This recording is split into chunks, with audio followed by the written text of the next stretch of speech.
오늘 아침 굿모닝 시카고.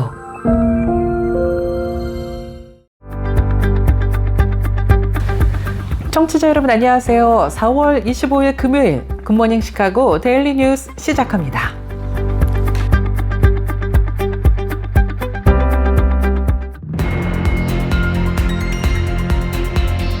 오늘의 주요 뉴스입니다. 최근 남가주에서 이민세관 단속국의 단속 중 한국에서 수배 중이던 한국 국적자의 남성이 체포된 사실이 알려졌습니다. 아이스에 따르면 체포된 남성은 올해 39살의 백승훈 씨로 한국에서 정신작용 약물 관련 중범죄 혐의로 수배 중이었습니다.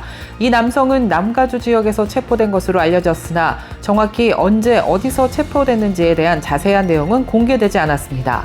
한편 이번 아이스 발표에 따르면 한국인 남성 이외에도 아동 성범죄, 마약 소지, 음주운전, 조직범죄 연루 등 중범죄 전과가 있는 많은 사람들이 체포된 것으로 조사되었습니다. 트럼프 대통령이 부과하는 관세 여파로 미국의 저소득층이 부유층에 비해 3배나 많은 지출 부담을 지게 될 것이라는 연구 결과가 나왔습니다. 블룸버그 통신에 따르면 진보 성향 조세 경제 정책 연구소는 현재 시행 중인 관세가 내년에 그대로 유지될 경우 소득 계층별로 받게 될 부담을 분석해왔습니다.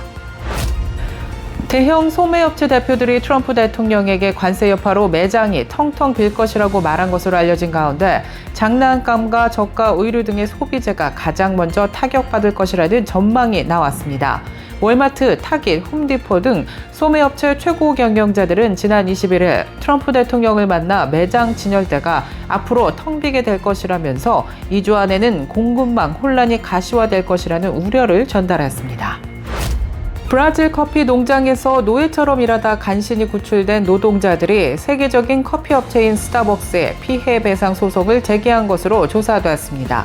브라질의 한 농장에서 중노동에 시달려온 일꾼 8명은 국제권리변호사회의 도움을 받아 미국에서 스타벅스를 상대로 자신들이 입은 피해를 금전적으로 배상하라는 민사소송을 제기했습니다. 한국의 대형 로펌 출신이면서 전 국회의원 아들이 이혼소송 중 아내를 불러 폭행 살해한 사건이 미주 한인사회에서도 큰 충격을 준 바 있습니다. 해당 남성은 캘리포니아주 LA 출신으로 조사됐는데요. 최근 아내를 살해한 혐의로 법원이 25년형을 확정 판결했습니다.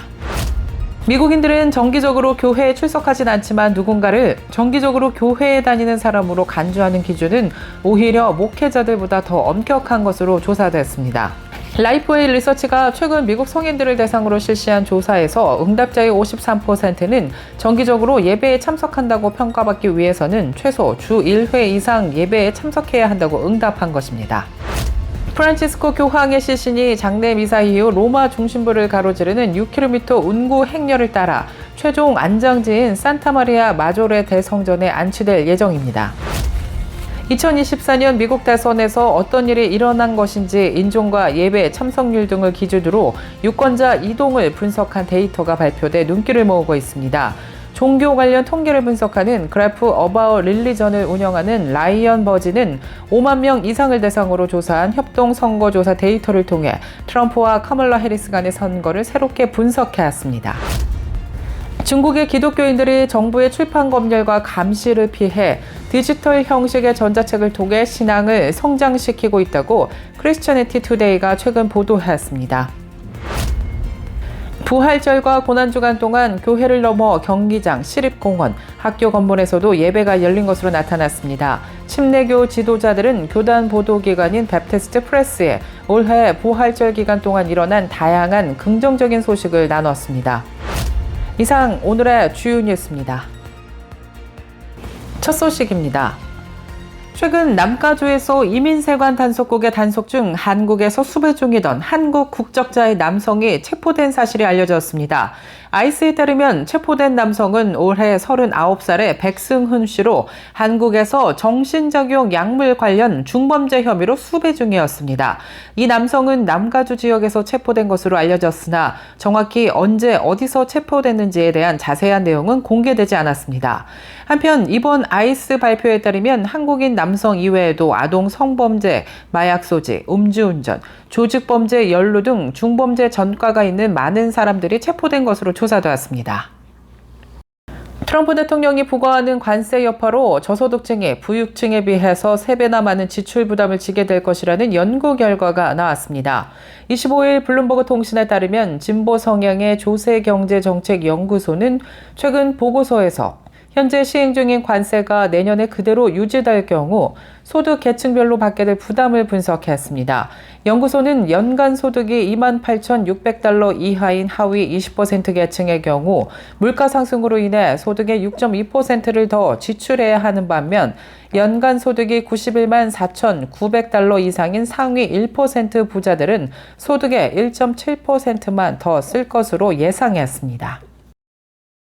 소매업체 대표들이 트럼프 대통령에게 관세 여파로 매장이 텅텅 빌 것이라고 말한 것으로 알려진 가운데 장난감과 저가 의류 등의 소비재가 가장 먼저 타격받을 것이라는 전망이 나왔습니다. 월마트, 타깃, 홈디포 등 최고 경영자들은 지난 20일에 트럼프 대통령을 만나 매장 진열대가 앞으로 텅 비게 될 것이라면서 공급망 혼란이 가시화될 것이라는 우려를 전달했습니다. 물류 공급망 플랫폼인 쉽밥의 케이시 암스트롱 최고 마케팅 책임자는 미국의 소매 시스템은 속도와 규모에 기반한다면서 관세 등으로 이 엔진이 버벅거릴 경우 적은 이익으로 빠르게 유통되는 상품이 먼저 사라질 것이라고 우려했습니다. 그러면서 가격에 민감하고 수입품 비중이 높은 장난감, 게임, 저가 가정용품과 의류 등을 이번 공급망 혼란에서 탄광 속의 카나리아라고 언급했습니다. 브라질 커피 농장에서 노예처럼 일하다 간신히 구출된 일꾼들이 세계적인 커피 업체인 스타벅스에 피해 배상 소송을 제기했습니다. 브라질의 한 농장에서 중노동에 시달려온 노동자 8명은 국제권리-변호사회의 도움을 받아 스타벅스를 상대로 자신들이 입은 피해를 금전적으로 배상하려는 민사소송을 제기한 것입니다.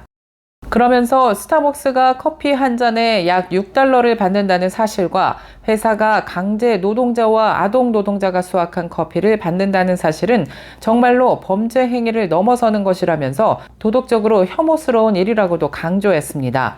이와 관련해 비정부기구 커피워치는 관세국경보호청에 브라질 내 강제노동으로 생산된 커피를 스타벅스와 네슬리, 던킨, 일리, 맥도날드 등 다른 주요 기업이 수입하는 것을 금지해달라는 청원을 제기했습니다.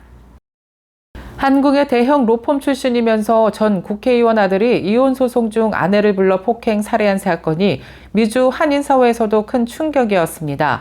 이 남성은 캘리포니아 LA 출신으로 조사된 바 있는데요. 최근 아내를 살해한 혐의로 법원이 25년형을 확정 판결했습니다.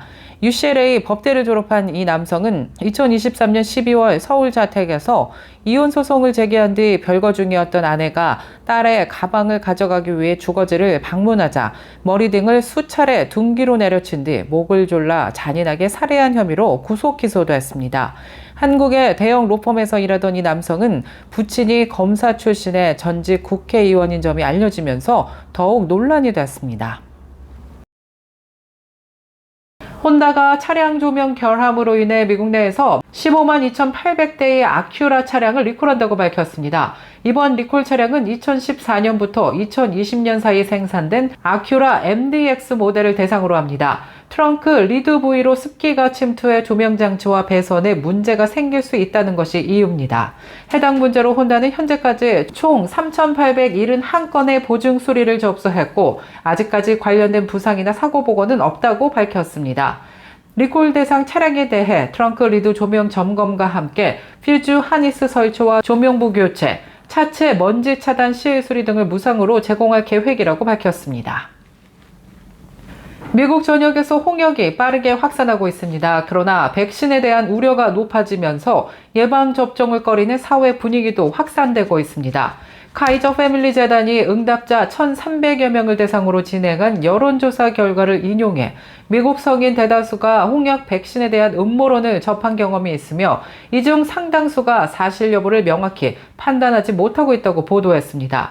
음모론에는 백신이 자폐증을 유발하며 백신이 홍역보다 더 위험하다는 내용이 포함됐습니다. 또 비타민 A가 홍역을 예방한다는 주장이 포함된 것으로도 알려졌습니다. 이처럼 백신에 대한 불신이 확산된 배경으로는 로버트 케네디 주니어 보건복지부 장관의 발언이 주요 요인으로도 지목되고 있습니다.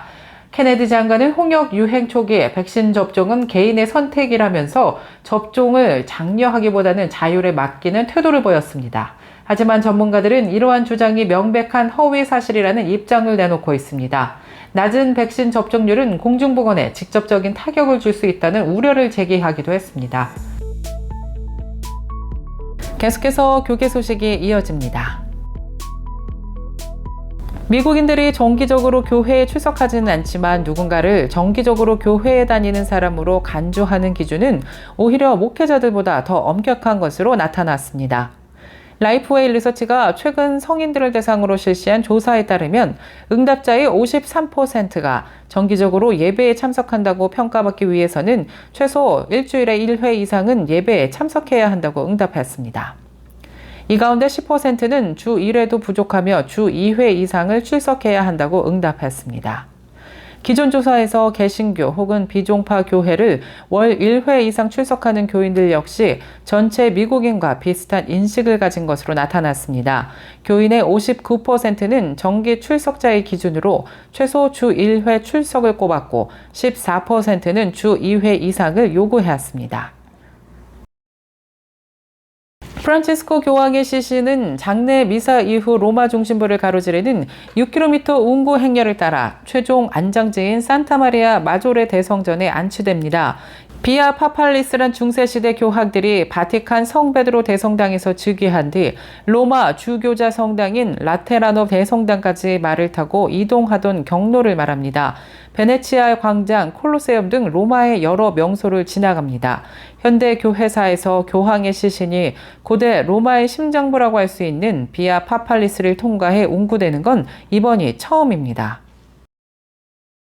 2024년 미국 대선에서 어떤 일이 일어난 것인지 인종과 예배 참석률 등을 기준으로 유권자 이동을 분석한 데이터가 발표됐습니다. 종교 관련 통계를 분석하는 그래프 어바웃 릴리전을 운영하는 라이언 머지는 5만 명 이상을 대상으로 조사한 협동 선거조사 데이터를 통해 트럼프와 카멀라 해리스 간의 선거를 새롭게 분석했습니다. 출구조사는 실제 선거를 분석하기에 근본적인 결함이 있으며 생방송 시간을 채우기 위한 도구에 불과하다면서 이번 달 하버드 데이터버스가 발표한 전국조사인 협동선거조사를 기준으로 미국 복음주의자를 분석했습니다. 미국 성인 중 22%가 복음주의 교단에 소속돼 있었으며 응답자의 17%는 백인 복음주의자, 5%는 비백인 복음주의자로 나타났습니다. 비백인 복음주의자의 38%는 흑인, 28%는 히스패닉으로 조사됐습니다. 트럼프는 2016년과 2020년에도 복음주의자들로부터 큰 지지를 받았습니다. 중국의 기독교인들이 정부의 출판 검열과 감시를 피해 디지털 형식의 전자책을 통해 신앙을 성장시키고 있다고 크리스찬니티 투데이가 최근 보도했습니다. 특히 가정교회들을 중심으로 온라인 독서 모임과 전자책 배포가 활발히 이루어지며 새로운 형태의 목회 및 제자 훈련이 진행 중인 것으로 나타났습니다. 기독단체 리빙스톤은 이러한 책을 무료로 배포하면서 중국 교회의 영적 자양분을 공급하고 있습니다.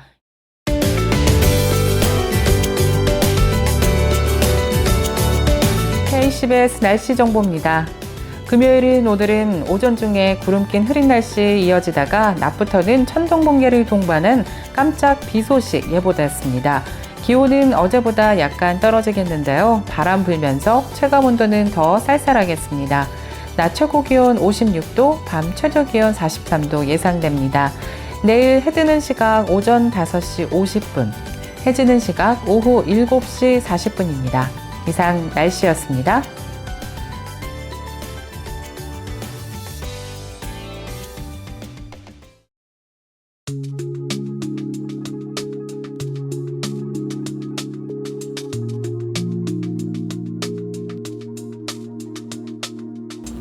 굿모닝 시카고 금요일에 보내드린 뉴스를 마치겠습니다. 지금까지 진행의 아나운서 유정임이었고요. 저는 다음 주 월요일 이 시간에 더욱더 풍성하고 알찬 소식으로 다시 찾아뵙겠습니다. 오늘도 하나님의 크고 넘치신 은혜가 여러분들과 함께하길 바라면서 청취해주신 모든 여러분 고맙습니다.